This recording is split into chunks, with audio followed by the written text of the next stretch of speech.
கர்த்தருடைய பரிசுத்த நாமத்துக்கு மகிமை உண்டாகட்டும். இந்த காலை வேளையிலும் தேவனுடைய வார்த்தையை நாம் பார்ப்போம். யோசுவா 3ஆம் அதிகாரம் 7வது வசனம்.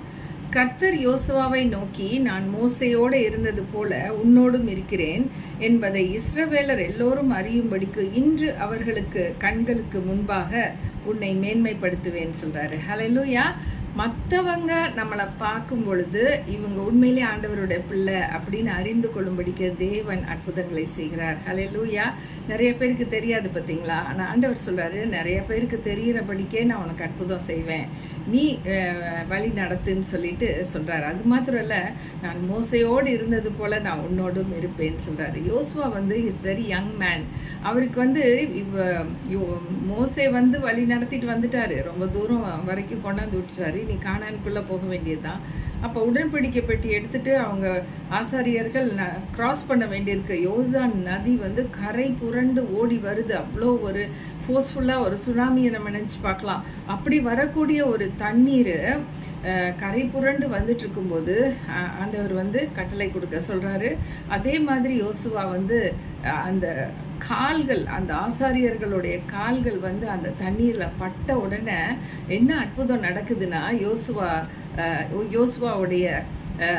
யோசுவாவோட ஆண்டவர் இருக்கிறாருங்கிறத மக்கள் கண்டு கொள்ளணுங்கிறதுக்காக ஒரு குவியெல்லாம் நிற்கிது பாருங்க. அந்த கரை புரண்டு மேலே மேட்டில இருந்து இறங்கி வர தண்ணி ஒரு குவியெல்லாம் நிற்கிது. அப்போ தரை தெரியுது. அந்த தரையை கிராஸ் பண்ணி போயிடுறாங்க, அடுத்த பக்கம் போயிடுறாங்க.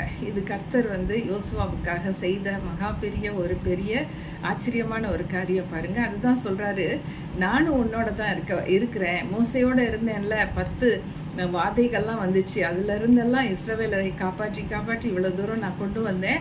இனியும் நான் உன்னோட கூட இருப்பேன் அப்படின்னு சொல்றாரு. இன்னைக்கு நம்மளை பார்த்து சொல்றாரு, நீ எங்க போனாலும் நான் உன்னோட இருக்கிறேன். அது மாத்திரம் இல்ல, நீ என்னோட நாமத்தை சொல்லி எதை சொல்லி ஜெபம் பண்ணாலும் நான் அதை உனக்கு செஞ்சு கொடுக்குறேன்.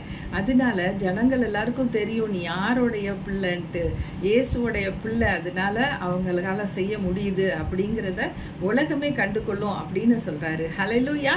இன்னைக்கு எப்படிப்பட்ட ஒரு ஊழியத்தை நம்ம செய்யறோம், அது ரொம்ப முக்கியம். அவருக்கு உண்மை உள்ளவர்களா இருக்கிறோமா, அவர் சொல் பேச்சு கேட்கிறோமா, கீழ்படுகிறோமா, இதுதான் அவர் நம்ம கிட்ட எதிர்பார்க்கிறாரு. பெருசா எதுவும் அவர் எதிர்பார்க்கல. யோசுவா அதே மாதிரி கீழ்படிந்து வந்தாரு. அவருடைய எதிர்பார்ப்புக்கு மேல ஆண்டவர் பியாண்ட் அவர் expectations, God is willing to do mighty things in his name. ஹல்லேலூயா. இன்னைக்கு பெரிய காரியங்களை செய்யும்படி நம்மளை வச்சிருக்காரு இந்த உலகத்துல. அவருடைய நாமம் எல்லா நாமத்துக்கும் மேலான நாமம். அவருடைய நாமத்துக்கு கால்கள் யாவும் முடங்கும், நாவு யாவும் அறிக்கை செய்யும் என்கிற வார்த்தை சொல்லுகிறது. அதன்படி இந்த நாளிலே நாம் அவருக்கு உண்மையுள்ளவர்களாய் யோசுவாவை போல தைரியமாக அவர் சொல்ற காரியங்களை கீழ்ப்படிந்து செய்யும் பொழுது கர்த்தர் நம்ம பெரிய அளவில் எல்லாரும் காணும்படிக்கு நம்மை உயர்த்துவார். ஹல்லேலூயா. எல்லாருக்கும் தெரிய வரும் நம்ம யாருன்னு. ஆண்டவரோட பிள்ளைனா சாதாரண ஆள் கிடையாது. அவரால் அபிஷேகம் பண்ணப்பட்டவங்கன்னா சாதாரண ஆட்கள் கிடையாது. அவர்களால் பெரிய காரியங்களை செய்ய முடியும். ஒரு காற்றையும் கடலையும் தேவன் அதட்டினார்னா நம்மளாலையும் செய்ய முடியும். ஹல்லேலூயா. ஒரு நாளைக்கு என் ஹஸ்பண்ட் கேட்குறாரு, என்ன நீ ரொம்ப ஜோம் பண்ணியோ? இந்த பக்கம் நான் ஆவின் நகர்ல மேலே பார்த்தா ஒரே அது என்னது கிளவுட்ஸு, கரு மேகம் அப்படியே சுற்றி வளைச்சிருக்குது, நீ மழை வேணும்னு கேட்டியா அப்படின்னு கேட்குறாரு. உண்மைக்கு நான் அன்னைக்கு பார்த்து நான் அப்படி ஒன்றும் ப்ரேயர் பண்ணலை. ஆனால் என் ஹஸ்பண்ட் கேட்குறாங்க.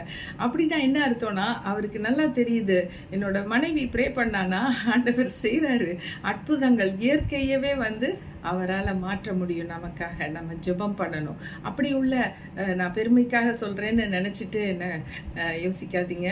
நான் தாழ்மையாக சொல்லிக்கிறேன். ஆண்டவர் நம்மளோட இருந்தார்னா அற்புதங்கள் எதை வேணாலும் செய்யலாம். இயற்கை நமக்கு அடிபணிந்து வரும். ஹல்லேலூயா. கர்த்தர் மகிமை உண்டாகட்டும். கர்த்தர் ஒருவரே தேவன், அவரே புகழப்படத்தக்கவர். அவரே எல்லாவற்றிற்கும் எல்லா மகிமைக்கும் பாத்திரரானவர். துதி கன மகிமை அவர் இயேசு ஒருவருக்கே. ஆமென். ஹல்லேலூயா. Thank you friends for watching this video and God bless you all.